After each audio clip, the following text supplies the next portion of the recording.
Hi everyone, welcome to my story channel. आजिर कहानीटी आसंतु शुणिबा अभूला से मुहूर्त किछि।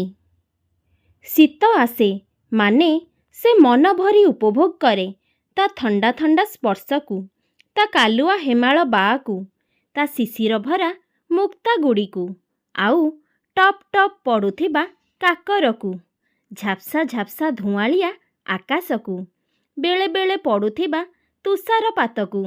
सेइथिपाई तो शीत आसिला माने बहुत समय जाए रही जाए ता सहर रे, जमा छाड़ी जाए ना।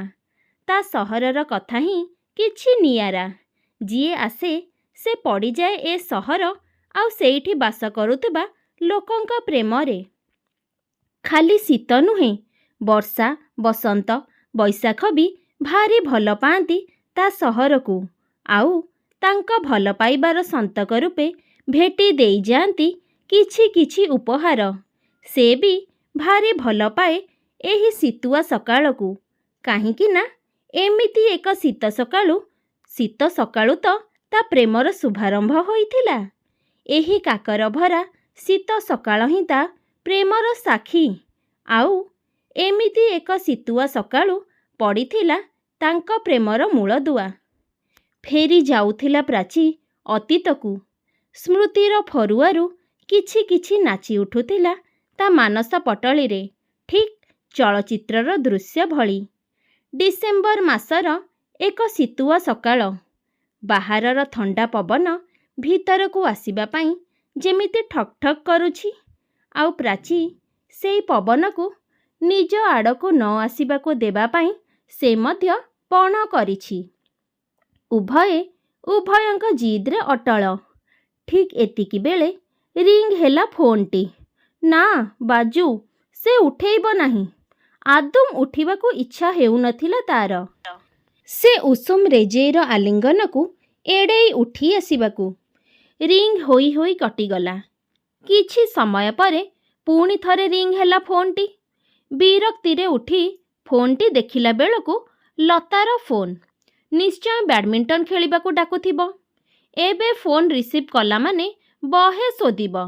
तेणु तर तर होई दौड़िला बाथरूम। फ्रेश होई सीधा चलिला लता घर को। तांको घर पाखरु 5-6टी घर छाड़ी लतार घर। लता घर पाखरे एक छोट पड़िया। सेठी खेलंती सेमाने बैडमिंटन। से पहुँचिला लता घरे। ए कौन? लता तो कहीं देखा जाऊ नहीं। सीधा चलिला ता रूम को। अरे वाह, महाराणी मते फोन करी आराम रे सोईची घोड़ी घाड़ी होई। ता बैडमिंटन रैकेट रे पकाइला गोटे पहार। ए माँ, मरीगली मरीगली। ब्लैंकेट भितरु शुभुथिला चित्कार। ए कौन? एइटा तो लतार स्वर नुहे, केही जणे पुओ पिलार स्वर। से पिलाटी ब्लैंकेट फिंगी रागी की प्राची को चाहिथिला। आह, कि सुंदर चेहरा, पूरा आमिर खान भली handsome chocolate boy. Hey you, तुमको कौन देखा जाउनी? पिलाटी पचारुथिला ताकू। ठीक एतिकी बेलू लतार माँ, लता ता भाई समस्ते पहुँची सारिथिले। आउ प्राची दोषी टीए परी मुह पोती कहूथिला, आई एम सॉरी, मु जानिनी तमे बोली। मु तो लता भाभी मारी पकेइली। प्राची, से मो बड़ भौणीर पुओ प्रतीक। से डॉक्टरी पढ़ुछि। आजी ही भुवनेश्वर भोरु भोरु आसी पहुँची। लता रूम रे ताकू केही डिस्टर्ब करिबे नाही भाबी मु ताकू सेइठी सोइबा पाई कहिथिली। आउ एपटे प्रतीक को चाही माउसी कहूथिले, प्रतीक, से लतार सांग प्राची, ता क्लासमेट। बैडमिंटन खेलिबाकू डाकिबाकू आसी लता भाभी आसी तते बाड़ेई देला।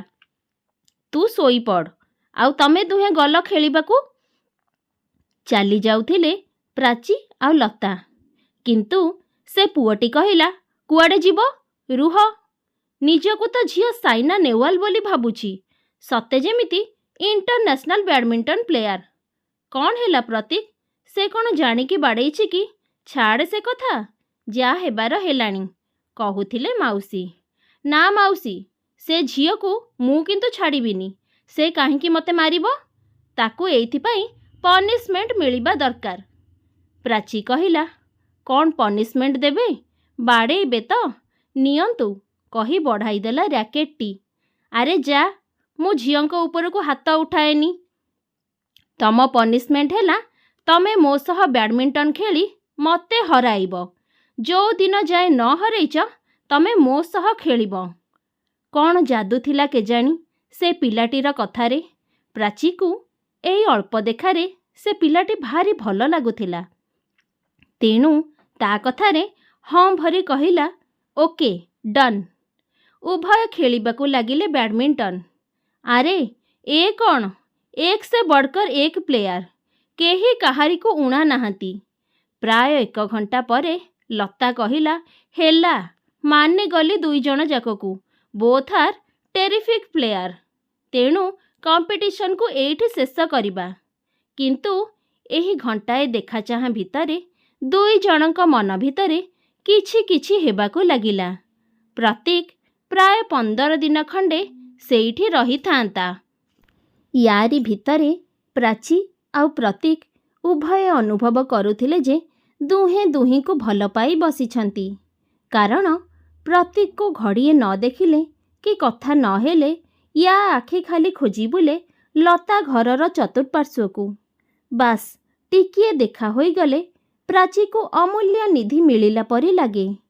ଆଉ ଏଣେ ପ୍ରତୀକର ଅବସ୍ଥା ବି ଠିକ୍ ସେଇଆ।